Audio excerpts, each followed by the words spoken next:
mostrar o que acontece durante uma reunião espírita vista do outro lado, do lado dos espíritos. Muito bem, começamos com a primeira imagem, dando os créditos ao trabalho, todos os envolvidos no trabalho, e logo em seguida, a primeira cena do primeiro capítulo.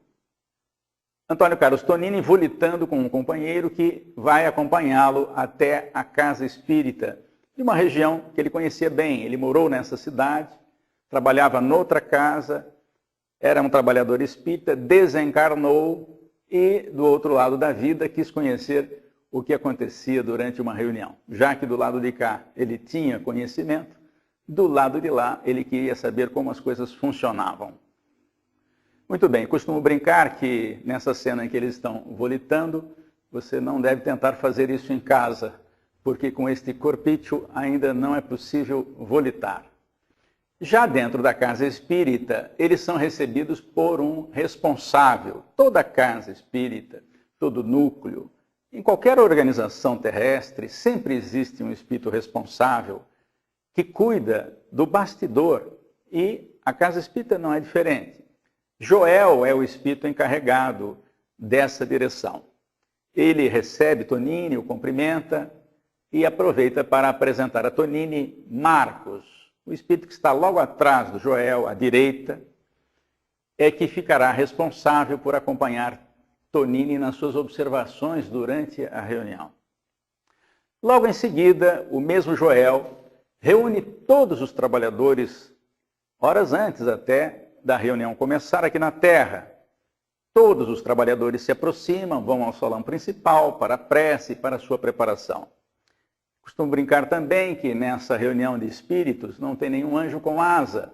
Os espíritos, nada mais, nada menos, são aqueles que saem da Terra e continuam suas experiências do outro lado. Portanto, há muito trabalhador aqui da Terra que desencarna e continua trabalhando na sua casa de origem, por exemplo.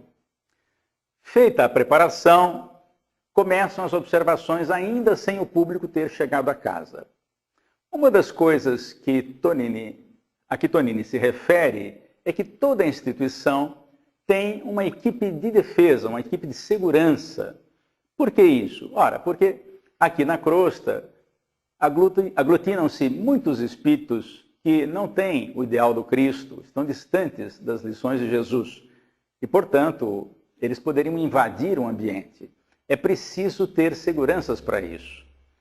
E já no salão principal, o Tonini mostra, numa posição mais alta, como se estivessem numa outra estrutura, e veremos mais adiante como é que isso é feito, 2 responsáveis pela segurança estão dentro do salão, com um dispositivo que permite, eventualmente, se for necessário, sedar com um pequeno raio, que não mata ninguém, mas pode sedar um espírito que esteja presente à reunião, e ainda que tenha sido autorizado, na hipótese dele ter um surto, ele possa simplesmente ser sedado sem causar maiores constrangimentos ao desenrolar da reunião.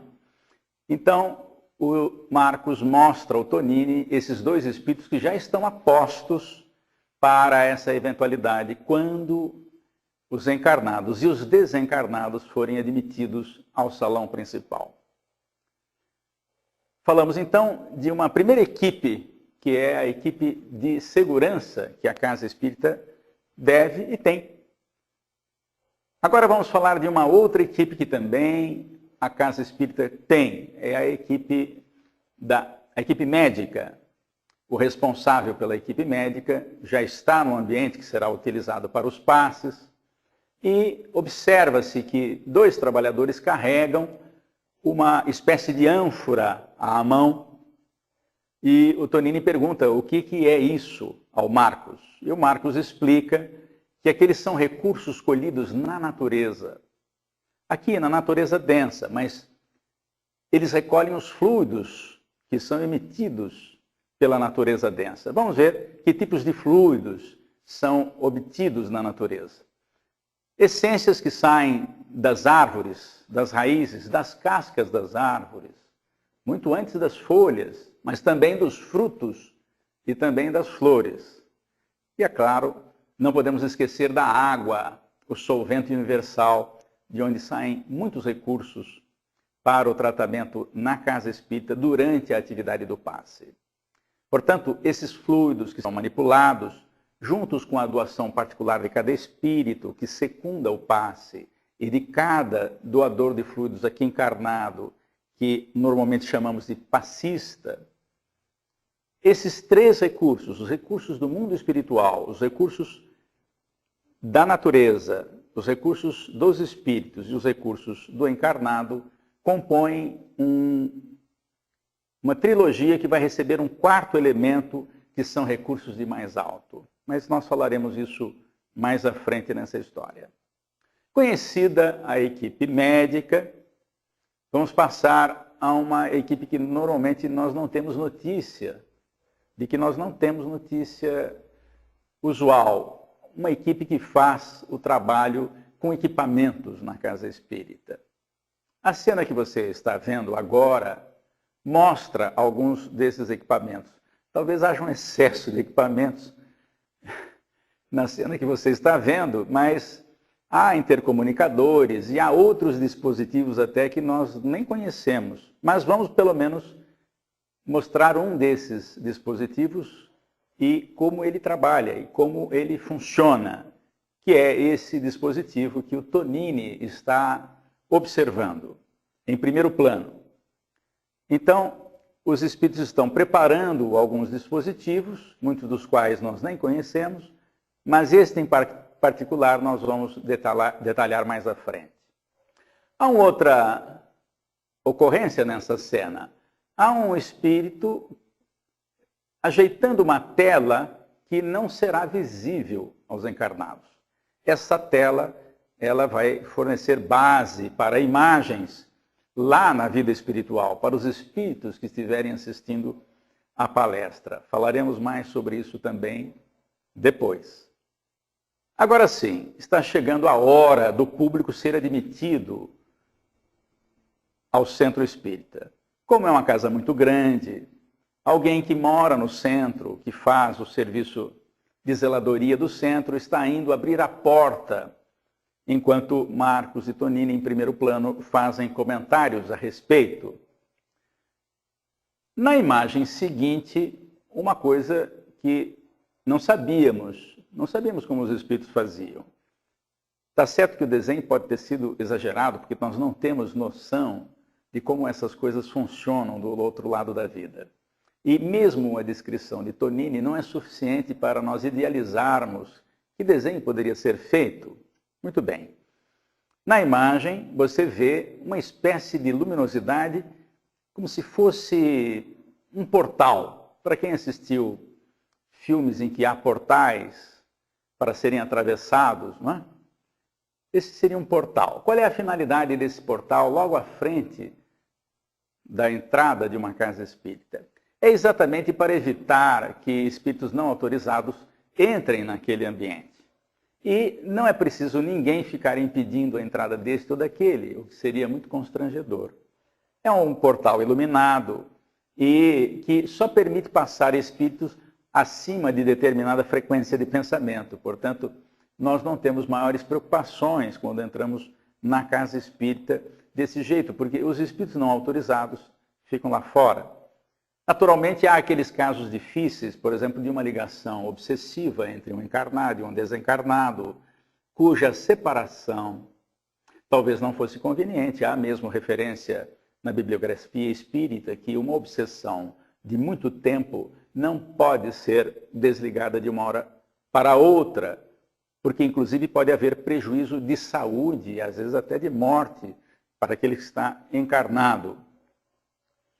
Esse portal, então, tem essa finalidade. Separa sem precisar ninguém ficar lá impedindo a entrada deste ou daquele e, portanto, não constrangendo os trabalhadores. Vocês vão notar aí que há trabalhadores encarnados entrando, há inclusive uma criança dando a mão à sua mãe, estão entrando porque a Casa Espírita também tem, no dia da reunião pública, um espaço reservado à noção espírita e evangélica, segundo o Espiritismo, para crianças e jovens. E essa casa tem essa atividade durante a reunião pública. É uma casa grande. E você pode ver também, à frente da imagem, vários espíritos, com o perispírito de tonalidades diferentes. Foi usada a cor escura para mostrar aqueles espíritos que estão aqui na crosta e que não conseguem ascensão, e, portanto, diante daquela luz muito grande que o portal oferece, muitos até confundem como sendo ali a porta do céu. Há essa referência. Mas não é o céu, é aqui uma casa espírita, recebendo necessitados do mundo espiritual e também aqui do mundo material.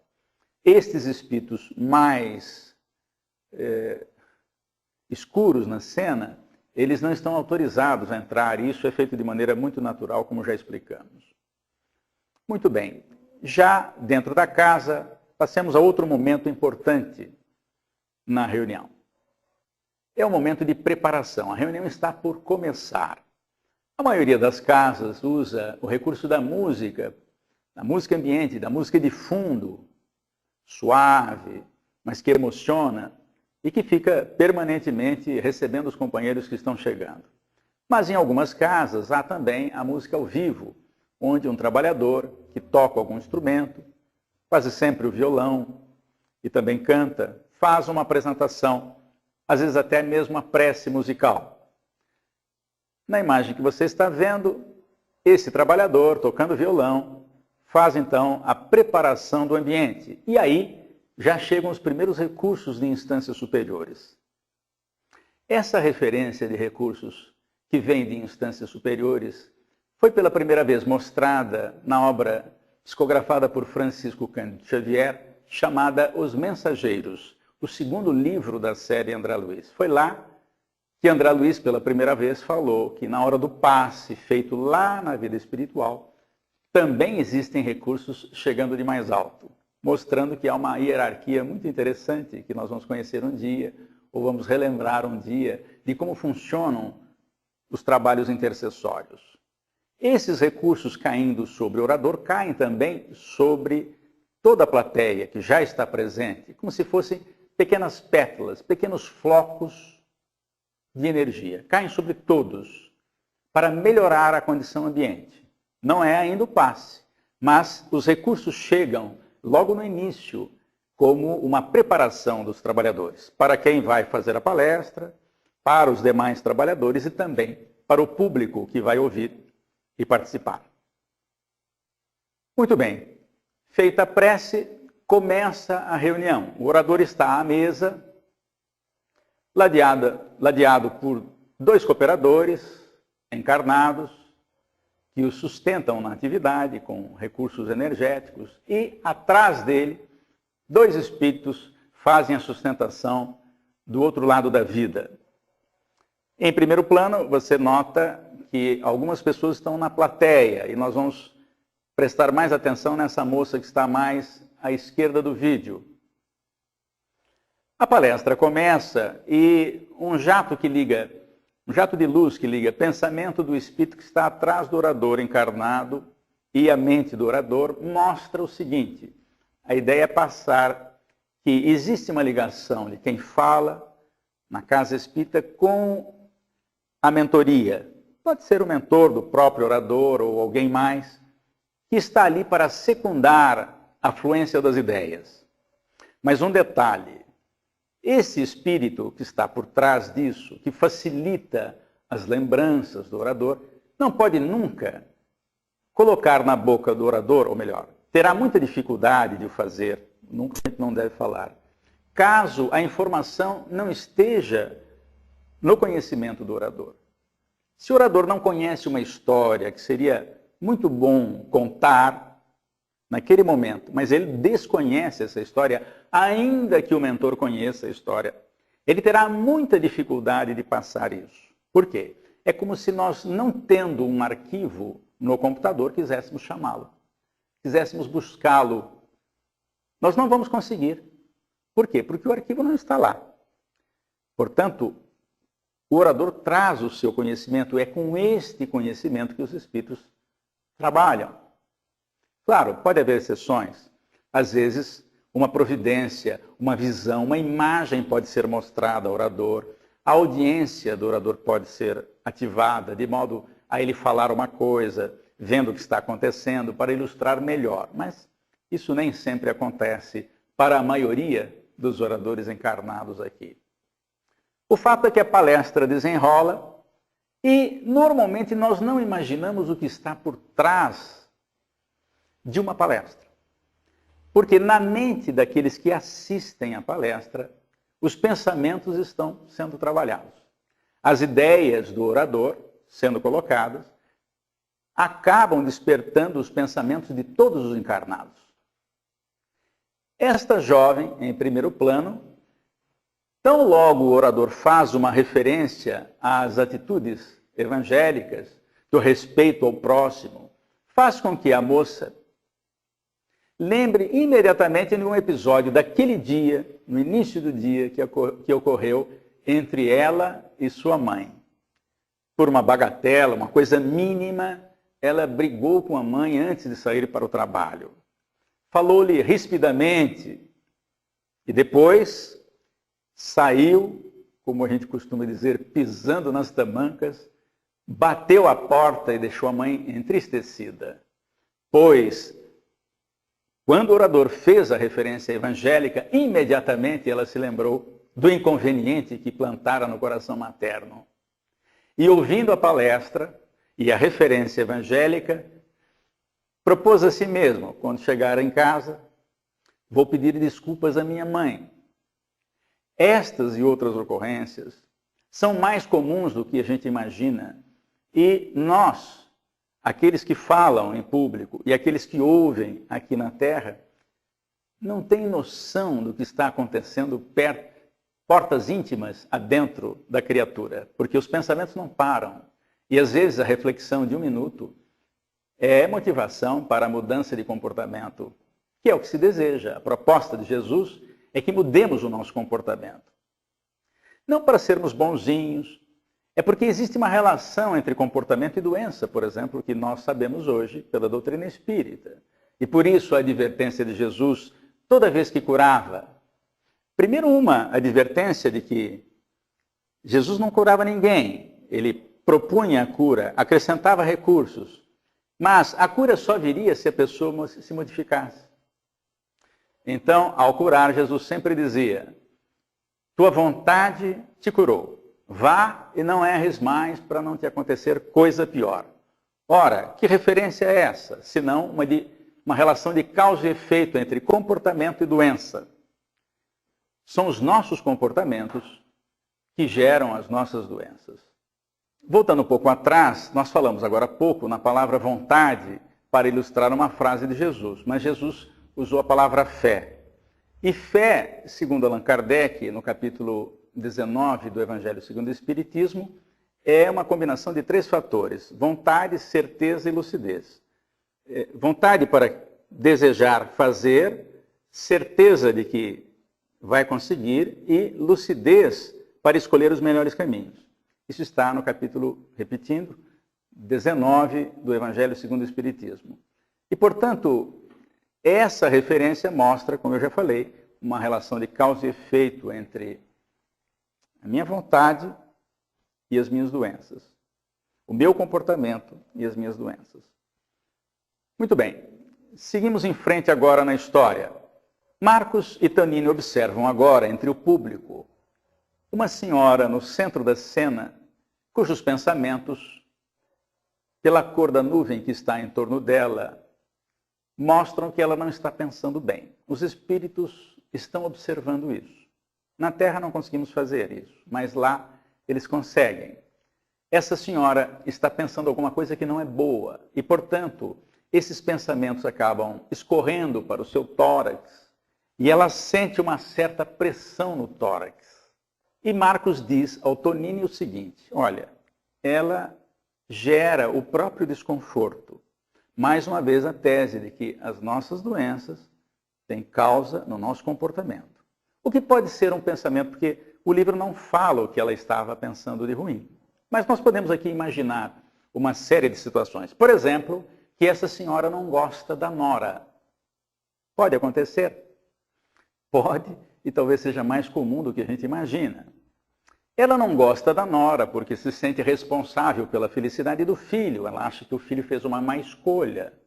Ora, se a escolha é dele e ele já é maior de idade, ele que enfrente a situação. Eu não consigo mais, numa idade como essa senhora está, interferir na vida do filho sem prejuízo a mim mesmo.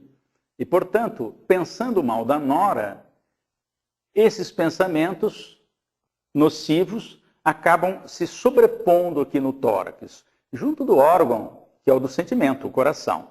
E essa pressão a faz sentir-se mal. É a primeira vez que ela está indo ao centro espírita, por exemplo, porque alguém lhe falou, se você tomar um passe, vai sarar.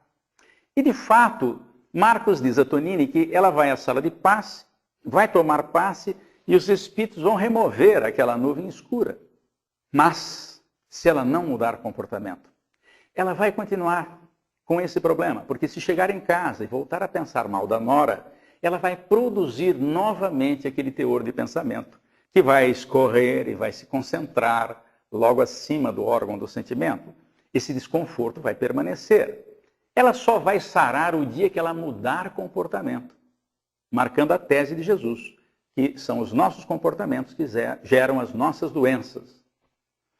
Portanto, ela vai tomar passe várias vezes e vai melhorar, mas ela é a geradora do próximo desconforto.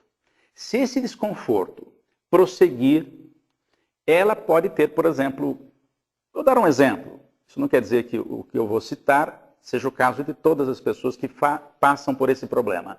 Pode ser que ela tenha e desenvolva nódulos no seio, por exemplo. Se esse problema persistir, é possível que o câncer venha também nessa região.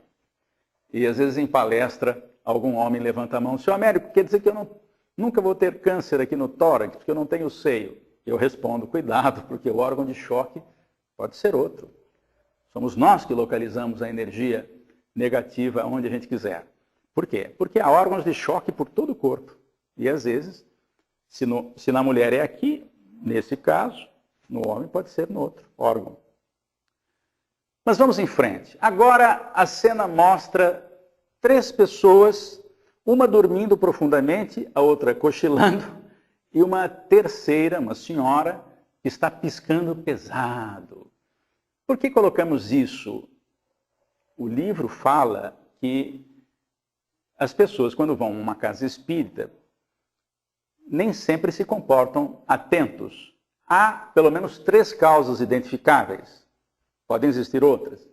Aquele senhorzinho mais no fundo, que dorme profundamente, faz um trabalho difícil, um trabalho braçal, chegando à casa espírita, está cansado, o ambiente da casa espírita favorece, a leveza do ambiente, do ponto de vista fluídico, energético, facilita, ele aproveita aqueles instantes e acaba descansando ali mesmo.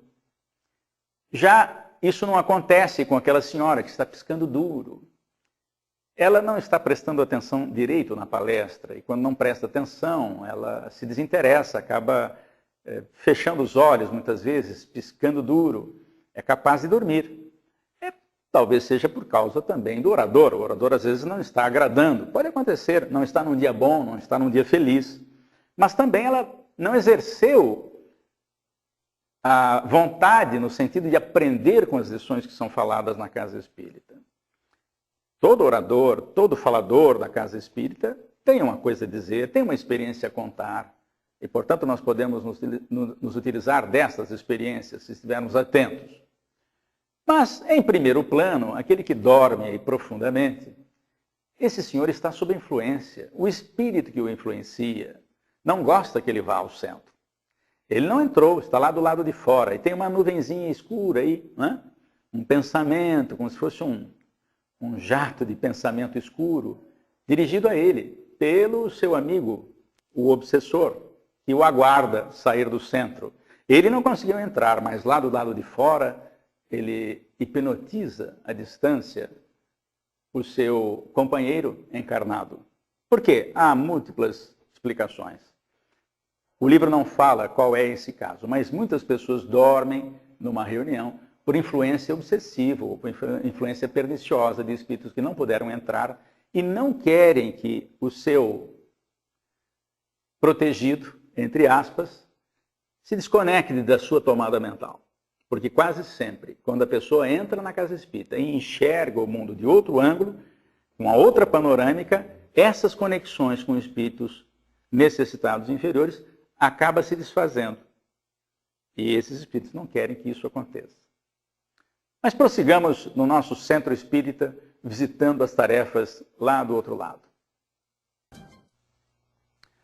Agora é um senhor cuja tela mental nós não estamos vendo ainda, mas vai aparecer daqui a pouco na sua tela.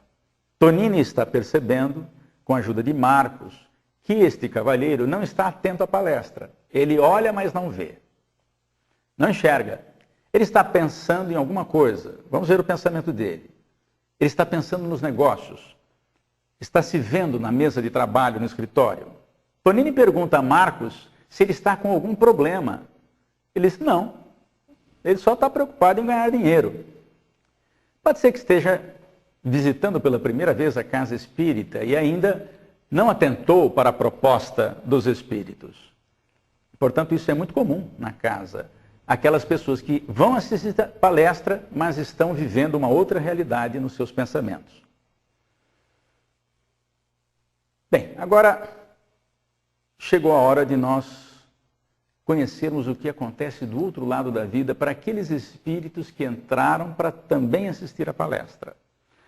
Algumas pessoas podem ficar preocupadas quando entram numa casa e sentam-se à cadeira. Elas podem se perguntar, será que eu estou sentada no colo de um espírito? Ou é ele que está no meu colo? Isso seria constrangedor. Nós, na casa espírita, não temos essa preocupação quando já somos de algum tempo na doutrina. Mas aqueles que chegam pela primeira vez podem ter essa dúvida. A cena que você vai ver mostra que há um mezanino, uma região estruturada no mundo espiritual, com recursos de matéria do mundo espiritual, para receber exatamente os espíritos que vão acompanhar a palestra. Eles estão ali no mezanino, assistindo a palestra. Agora vai entrar em ação aquela tela que estava atrás da mesa do orador, foi mostrada na preparação, e que os encarnados não veem a tela, mas os desencarnados estão vendo. Quando o orador faz uma referência a Jesus de Nazaré, ensinando determinada parábola, essa imagem vem à frente de todos. Os espíritos. Os encarnados não vão ver, a menos que tenha alguma coisa do projeto imagem. Mas, lá na vida espiritual, esse recurso é bastante utilizado, mostrando que também na vida espiritual eles usam a imagem para comunicar melhor uma ideia. E lá eles devem ter os originais da vida de Jesus. E, portanto, eles podem ver ao vivo e em cores como é que foi isso. Muito bem. Agora vamos sair da reunião pública e vamos a um outro setor da casa. Estamos agora vendo uma cena na área dedicada às crianças. Antigamente se chamava de evangelização infantil, algumas casas hoje chamam de apoio à família, ou a educação espírita da infância. Nós estamos vendo dois ambientes de crianças menores à esquerda e por dentro da parede, que para os espíritos não tem muita interferência, uma parede aqui na terra, nós estamos vendo a sala contígua, do lado direito, crianças um pouco maiores. E uma professora em cada uma das salas, fazendo a sua aula, mostrando a sua aula e fazendo a sua atividade. Tonini recebe a informação de Marcos que a importância dessa fase no período infantil transcende as expectativas terrestres. Por quê? Aquelas sementes lançadas na época da formação da personalidade, que é até os 7 anos, até antes disso, dizem alguns psicólogos. Os 4 primeiros anos marcam profundamente a criatura. E a criança que vai para a casa espírita e recebe a orientação evangélica, e os pais complementam em casa, porque só no centro, uma vez por semana, a gente não consegue nada. É preciso trabalhar os pais. E algumas casas, então, têm esse trabalho junto dos pais, alertando que os pais têm que dar uma continuidade nas propostas que as suas crianças recebem na casa espírita. Crianças e jovens, é claro. Mas diz o Marcos para o Tonini que sementes lançadas, quando chega a época mais difícil da reencarnação, que é o período da puberdade, da transição para o período adulto, nessa transição os apelos do mundo são muito grandes e poucas casas espíritas hoje têm mocidades, têm grupos de jovens, exatamente porque o mundo tem um apelo muito grande hoje. Baladas, internet, MSN, enfim, por aí afora. Mas, diz o Marcos, se a semente foi lançada, muitas vezes nós conseguimos evitar que um jovem se comprometa diante de alguma circunstância da vida, porque a semente estando lançada, nós conseguimos ativar a lembrança dele para aquele ponto da lição. E às vezes com isso conseguimos evitar um mal maior, ou até evitar o mal. Mas Tonini observa que há outras mulheres na sala, espíritos, que estão observando a aula. E ele pergunta o que é. E ele diz, Marcos diz que estas mulheres faliram na tarefa de educar os seus filhos. E agora estão se preparando novamente na vida espiritual, observando o que se deve fazer com as crianças, para, em voltando à Terra e serem mães novamente, se preocuparem mais com a educação, com o processo educativo das crianças. Muito bem, agora vamos voltar ao salão principal, para falar de um equipamento daqueles todos que nós vimos lá. Nós não sabemos que equipamentos tem na vida espiritual, mas esse os espíritos contaram. Naquele livro de vibrações, ou naquela urna de bilhetinhos que tem sempre a entrada do salão de palestras da casa espírita, o livro, ou bilhete, no caso aqui é um livro, as pessoas anotam nome e endereço, não é isso? Pedindo o quê? Normalmente a ajuda dos espíritos para aquele nome, para a pessoa que está naquele endereço. Eu costumo dizer que nenhum político atende pedidos num abaixo-assinado com uma única assinatura. Ele só vai se mexer quando tiver um número muito grande de assinaturas, até para que possam voltar nele futuramente. Na vida espiritual, a intercessão funciona mais ou menos assim. Às vezes me pedem para colocar o nome de uma pessoa no livro. Eu coloco. Mas qual é o meu grau de envolvimento com aquela pessoa? O ideal é que a própria pessoa interceda. Quer dizer, aquela que tem um nome que a pessoa conhece, que sabe que precisa, faz a intercessão.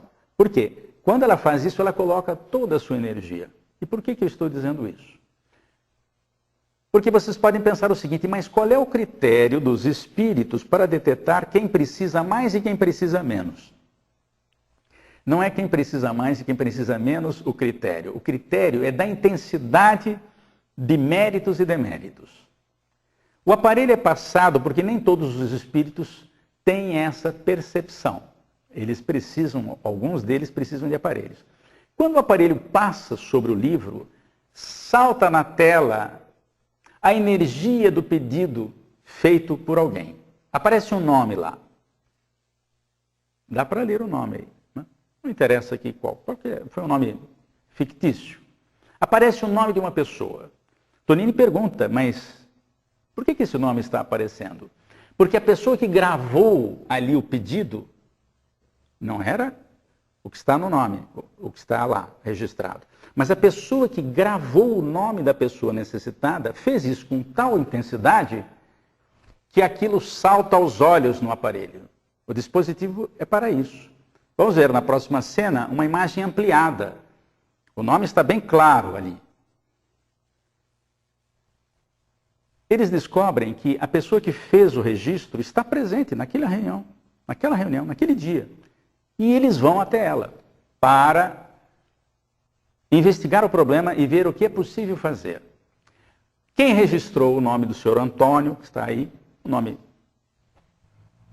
qualquer, não tem nenhuma referência pessoal, foi a mãe dele. A mãe está preocupada porque a mulher o abandonou com os filhos, ele cuida dos filhos agora, mas está desacorçoado da vida, está pensando em se matar. E a mãe, percebendo isso, fez um pedido. Ela não consegue demover o filho dessa situação. Já tentou de tudo, mas agora pede aos amigos espirituais que façam alguma coisa. E logo em seguida um espírito se aproxima para consultar a tela mental desta mãe, que está lembrando do filho. E os espíritos vão tentar fazer alguma coisa assim, a pedido dela. O mérito é dela, a necessidade é do filho dela. E eles vão ver o que é possível fazer. É claro, em toda ajuda tem uma recomendação das lições de Jesus. Primeiro nós temos que nos ajudar, depois o céu ajuda. Ajuda-te que o céu ajudará. Mas, como a mulher, a mãe da pessoa, fez um pedido com muita intensidade, os espíritos vão fazer o que é possível. Muito bem.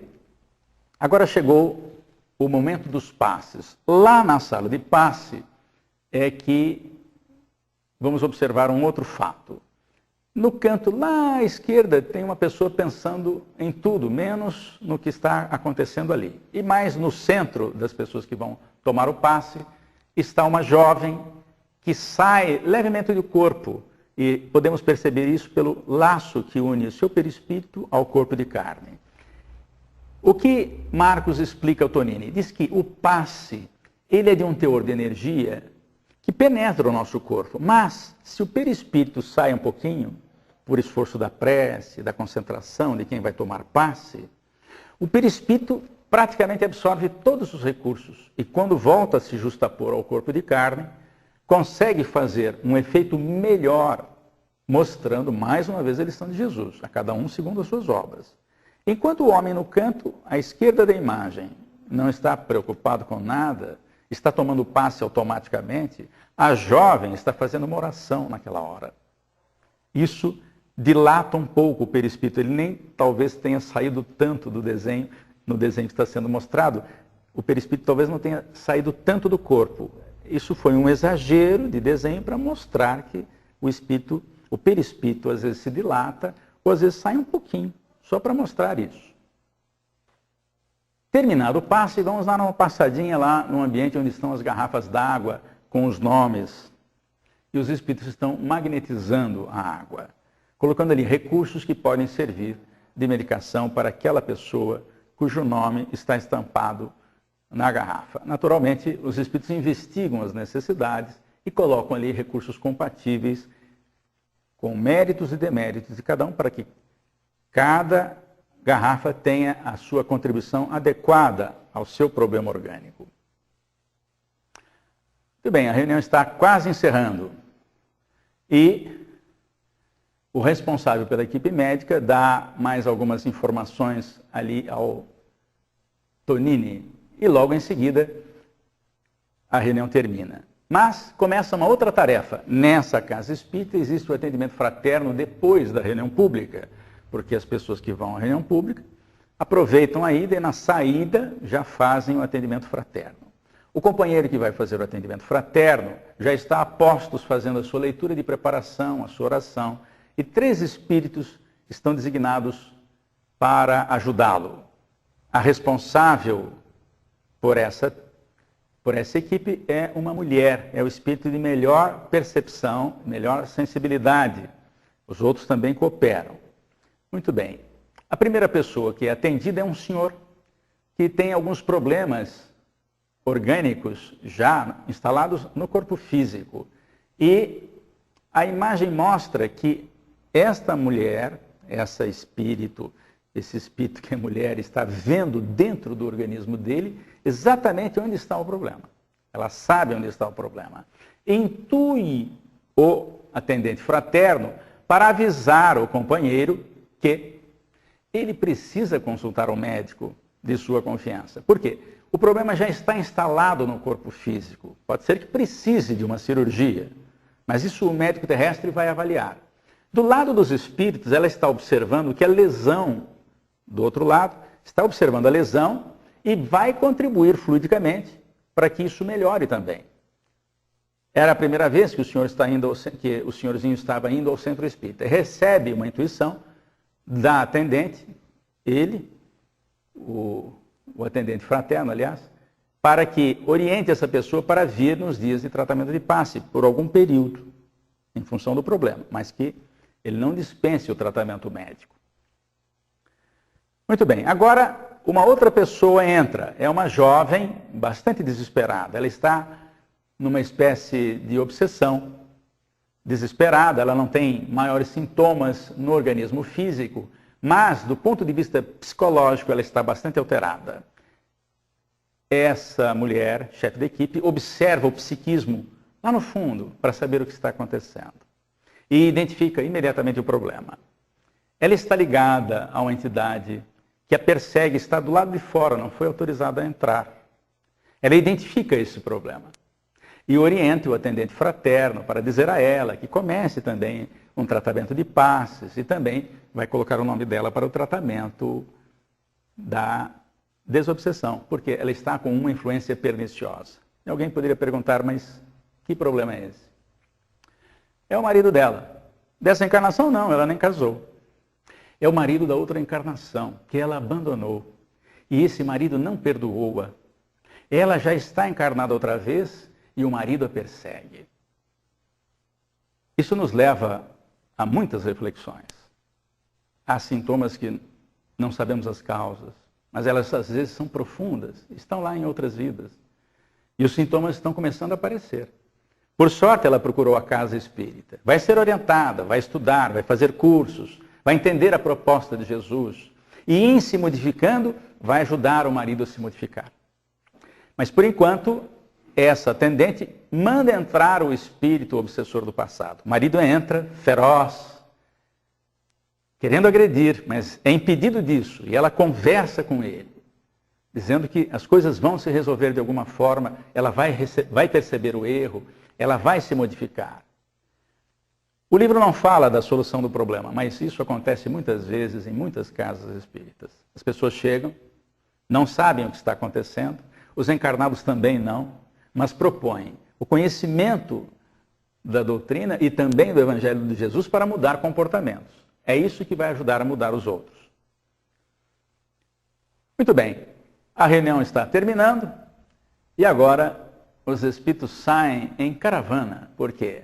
Aqueles nomes e endereços registrados, muitas vezes, não estiveram presentes na reunião. Portanto, equipes de espíritos saem agora da instituição, cujas portas se fecham para os encarnados, que vão para suas casas dormir, mas os espíritos continuam em ação. Agora, volitando, levam alguns espíritos necessitados para colônias.